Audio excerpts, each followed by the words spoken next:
cobertura. Historias de esas personas que lo dejan todo y llegan en unas condiciones increíbles, en muy mal estado, a sitios donde son acogidos. Estamos hablando de los extranjeros que tienen que huir con lo opuesto por conflictos bélicos o por pobreza absoluta y extrema a otros países para poder conseguir oportunidades.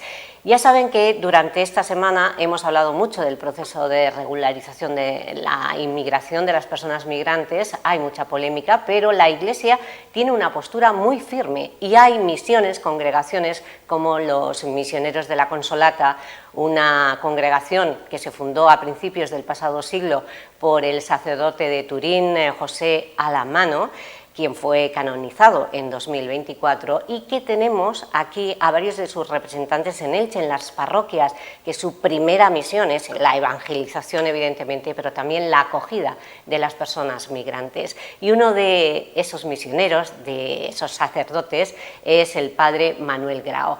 Bienvenido, Manuel Grao. Usted nació en Coria del Río, en Andalucía, en Sevilla, es hijo de padres valencianos y lleva 5 años en Elche. Pero usted no está aquí no solo por el trabajo que realizan en las parroquias, sino porque acaba de llegar, usted ha estado en el Congo, en Costa de Marfil, en las misiones de la Consolata, pero acaba de llegar de la capital del Oriente marroquí, que es una ciudad que se llama Oujda. Allí ustedes tienen un centro de acogida. Y solamente podemos imaginarnos lo que llega, las personas, cómo llegan a ese centro de acogida que está justo en la frontera entre Marruecos y Argelia. Personas subsaharianas que tienen que cruzar el desierto en condiciones muy extremas. ¿Qué ha aprendido allí? ¿Qué ha visto allí? He visto un drama humanitario tremendo, en el que hay relatos trágicos y relatos verdaderamente conmovedores, de humanidad, de solidaridad, mucho sufrimiento, pero también mucha esperanza, mucha resistencia en estas personas que a mí me han asombrado, me han admirado y que merecen de verdad cualquier cosa que se pueda hacer por ellos, independientemente de todo lo que supone luego la gestión de este problema o de esta realidad, mejor dicho, no es problema, de este hecho migratorio cuando llegan a nuestras tierras, a nuestras fronteras, y hay que, por supuesto, acogerlo y luego establecer políticas que ayuden a esta integración con dignidad, con respeto, con todo lo que haga falta, pero de verdad que la experiencia de allí ha sido como una sacudida humana fuertísima y espiritual, porque nosotros lo hacemos todo en nombre del Evangelio y de verdad encontrarte personas rotas, sufridas, que no han comido en varios días, que han dejado compañeros muertos por el desierto, mujeres embarazadas, mujeres con niños pequeños, que han cruzado una frontera que está cerrada a cal y canto por problemas. Es impresionante y a la vez muy esperanzador desde el punto de vista evangélico. Porque llegan y cómo son recibidos, qué encuentran, porque usted, ¿qué ha visto? Lleva 56 años en las misiones de la Consolata. Y lo que usted acaba de decir es lo que ha vivido hace unas semanas. Estos últimos días, la Pascua, he pasado allí la Semana Santa. Increíble. Sí, allí llegan, pues, sobre todo llegan al alba, en las primeras horas de la mañana, porque se desplazan para cruzar la frontera de noche. Tienen sus medios, hay esas mafias que los ayudan, pero también se aprovechan. Llegan allí en la mañana y la media diaria son entre 20 y 30 personas que llegan cada día. ¿Y de dónde llegan? El gran número últimamente llegan de África subsahariana, el gran número últimamente en estos últimos meses es de Sudán, con una gran diferencia respecto a otras nacionalidades. ¿Y de qué huyen? Huyen de una guerra atroz de la que nadie habla, que está generando una crisis humanitaria tremenda. Es una de las tantas, pero es de las más llamativas guerras olvidadas porque otras ocupan más los medios de comunicación, nos tocan más de cerca, tristemente, pero vienen de este grupo, estos vienen del conflicto de Sudán. Por tanto, era difícil entenderse con ellos porque hablan árabe y algunos un poquito de inglés, un poco. Entonces, yo he tenido ocasión de hablar más con subsaharianos de países francófonos, mucho de Guinea-Conakry, el grupo más numeroso, de Senegal, de Costa de Marfil, donde yo estuve, de Níger, de Gambia, de distintos países de la costa occidental de África, ¿no? Los relatos de cómo han cruzado el desierto son para escribirlo uno a uno. Cuento uno solo porque ha sido uno de los más llamativos, de los más dramáticos. Justo el último día, antes de venirme, yo solía salir allí a la entrada donde se recibe a la gente a saludar, a hablar con uno y con otro, y quien podía establecer una conversación en francés me paraba un poco más, y hablé con un chico de Guinea-Conakry de unos 22 años que me contó que había hecho 3 años de Derecho en la universidad. No era un pordiosero muerto de hambre, era una persona que ha hecho la universidad, hablaba muy bien francés, y que me dijo que tuvo que dejar todo por falta de medios, recursos, y que salieron un grupo, se fue formando un grupo de unos 16. Él era el mayor con 22 años, el mayor de un grupo donde había evidentemente menores, que han cruzado el desierto pasando por varios países, Mali, cruzando Argelia. De esos 16, a Oujda llegaron 10, los demás se quedaron por el desierto. Llegaron 10 a Oujda, muertos de hambre y de más cosas.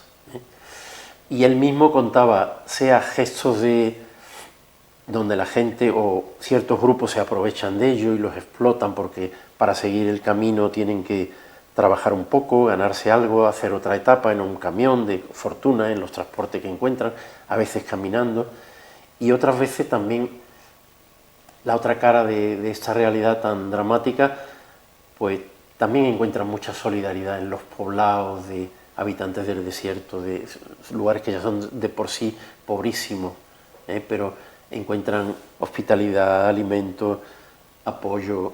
Por tanto, es una historia donde se entrelaza lo bueno y lo malo, el bien, lo bueno que hacemos las personas y también lo malos que somos cuando queremos aprovecharnos del que sufre. ¿Y usted qué ha visto cuando llegan a la Consolata? ¿Ustedes qué hacen? ¿Esto es el punto de inicio de otro sufrimiento, de otra travesía? ¿Qué hacen con ellos? Es una etapa, es un punto de paso. Aquello está concebido como un lugar donde, una especie de parada en el camino, una especie de... La imagen que a mí me daba era la que amaba tanto el Papa Francisco cuando decía que la Iglesia, toda la Iglesia, debe ser para la sociedad, para el mundo de hoy, un hospital de campaña. Bueno, pues Oujda es un hospital de campaña. Es una parroquia, una comunidad cristiana, pero la imagen, el centro de la vida de esa comunidad es acoger a estas personas. Pues tenemos fotografías que las podemos mostrar, Chema, precisamente para mostrar ese hospital de campaña. Ellos son, padre, son los usuarios, ¿no? Las personas que han llegado.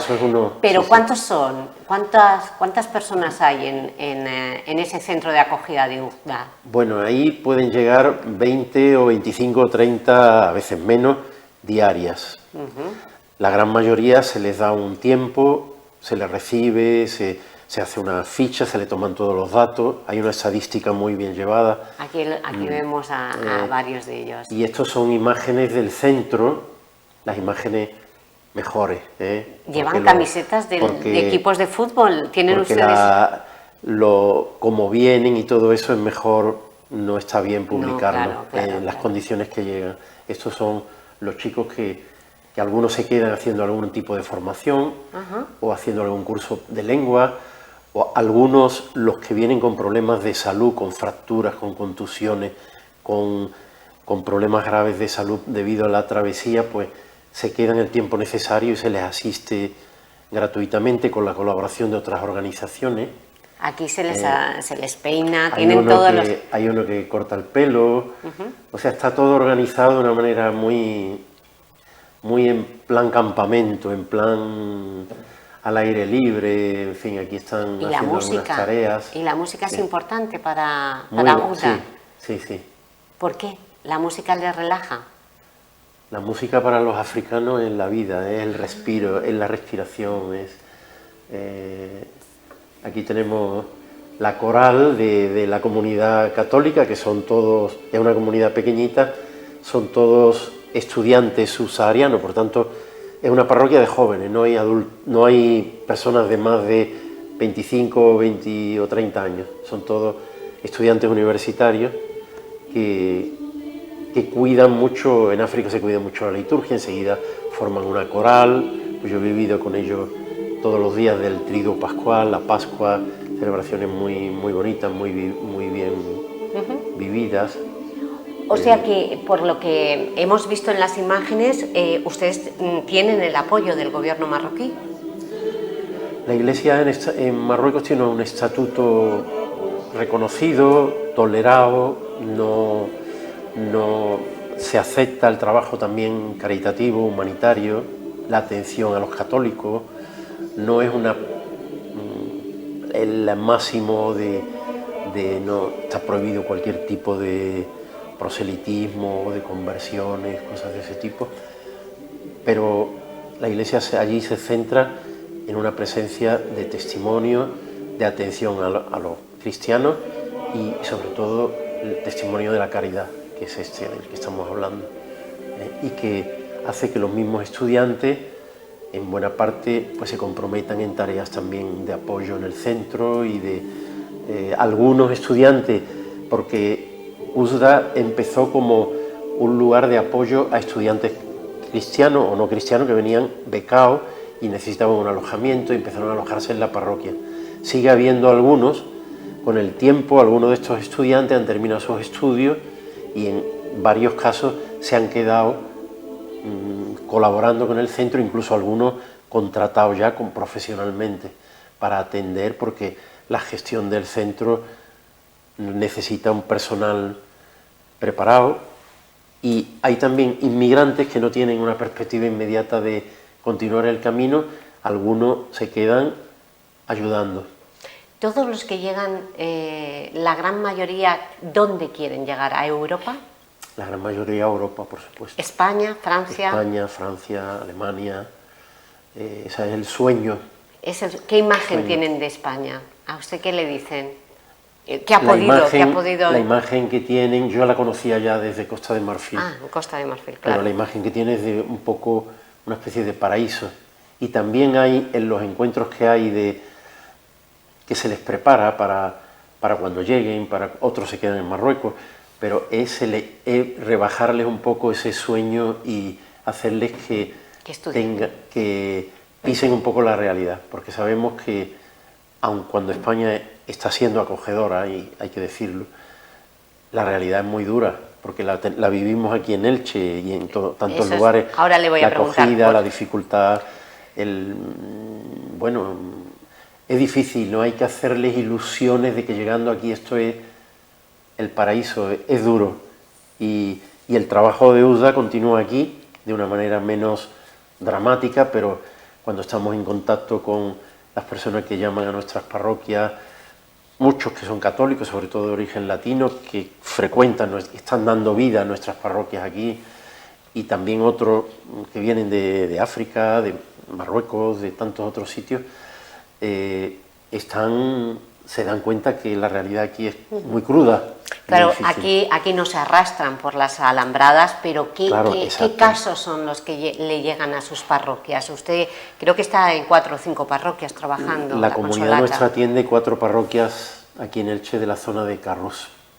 ¿Y qué en realidad nos llega? Pues personas que acaban de llegar, que necesitan alojamiento, que encuentran alojamiento en casas de amigos, pero luego alquilan una habitación con el problema que hay de la vivienda, que hacen trabajos precarios, ilegales, pagados de una manera indigna, Y bueno, todo eso en nuestras parroquias a través de Cáritas, a través de los que se integran en la vida parroquial, pues también se les apoya en todos los sentidos y repito, eso, particularmente los de origen latino están dando una gran vida a nuestras parroquias, que están muy envejecidas y a veces vacías.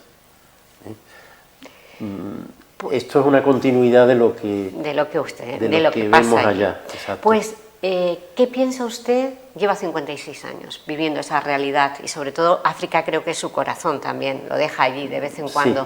Sí, bastante. ¿Qué piensa usted que podemos hacer para que termine la migración desesperada? Primero, ayudar de una manera efectiva, porque se está hablando hace años y años y África parece que va cada vez peor, ayudar a que en estos países haya las condiciones para que la gente no tenga que huir, porque esto no es la emigración de quien, teniendo unas condiciones más o menos decentes, decide voy a buscar otros horizontes, ¿no? Como ha habido. No, esto es una huida en busca de sobrevivir, ¿eh? Entonces, los conflictos bélicos, la pobreza, las condiciones de vida extremas, el cambio climático. Cuando yo he preguntado a los chicos con los que hablaba, con los que he podido hablar, hacer una conversación más adecuada, había 3 cosas que me han repetido continuamente: pobreza, injusticia y guerra. Sobre todo, en este caso ahora mismo, la guerra. La comunidad internacional hoy de África no se habla. Hoy se habla, pues sabemos de dónde se habla, sí, donde están pues todos los intereses para el mundo petróleo, desarrollado y donde están en juego tantas cosas, pero África está olvidada y África es una fuente de recursos materiales, de recursos humanos, de una población joven. Yo en estos días, cuando veía a una persona con algún aspecto de tener más edad, me iba enseguida a saludarlo, a preguntarle de dónde venía, porque son rarísimos, personas de más de 30 años. He visto varios hombres así pasados los 50 que eran un caso raro, y había un etíope, había ¿Y por qué es raro ver a las personas? ¿Qué pasa con los adultos? De esos países no se atreven a huir. Bueno, de esos países no siguen otra ruta o no emigran tanto. Ya. Recuerdo el domingo pasado, el domingo último que estuve allí, que estaba en misa un señor y después me acerqué a él, me dijo que era cristiano copto de Etiopía, sí, y que había participado en nuestra liturgia, y bueno, ahí medio con 4 palabras en inglés y un poco más pudimos establecer un diálogo. Ya. Pues, Padre Manuel Grau, gracias por el testimonio. Grau. ¿Su apellido cómo es? Grau. Grau. Ah, yo le ponía la O en su apellido. Grau. Bueno, Padre Manuel Grau. Pues gracias por su testimonio y sobre todo el trabajo que realiza en las misiones de la Consolata. Y sobre todo, yo creo que esas historias que nos ha contado, pues nos ha dejado un mensaje como siempre, ¿no?, de paz y también de esperanza a través de esos jóvenes universitarios que en centros de acogida como el de UJA cantan como los ángeles. Y con esas voces de ese centro de UJA nos vamos a quedar con su entrevista. Gracias. Gracias a vosotros. Muchas gracias. Vamos con el coro de la Iglesia de San Luis de UJA.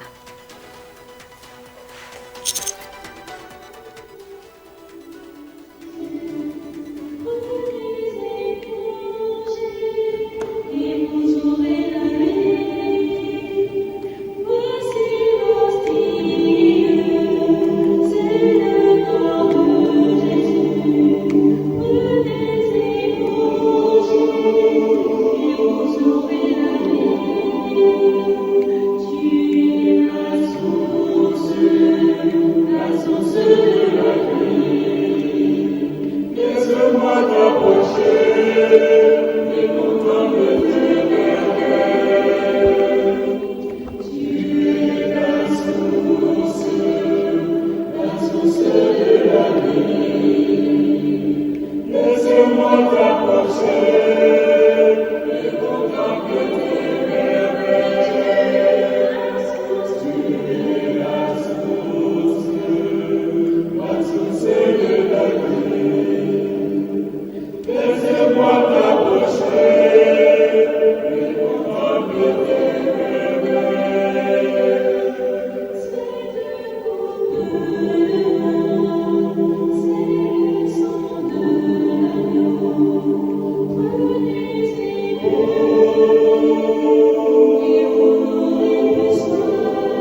especiales. Son esas voces y lo conocemos muy bien porque tenemos aquí el Misteri de Elche. Y también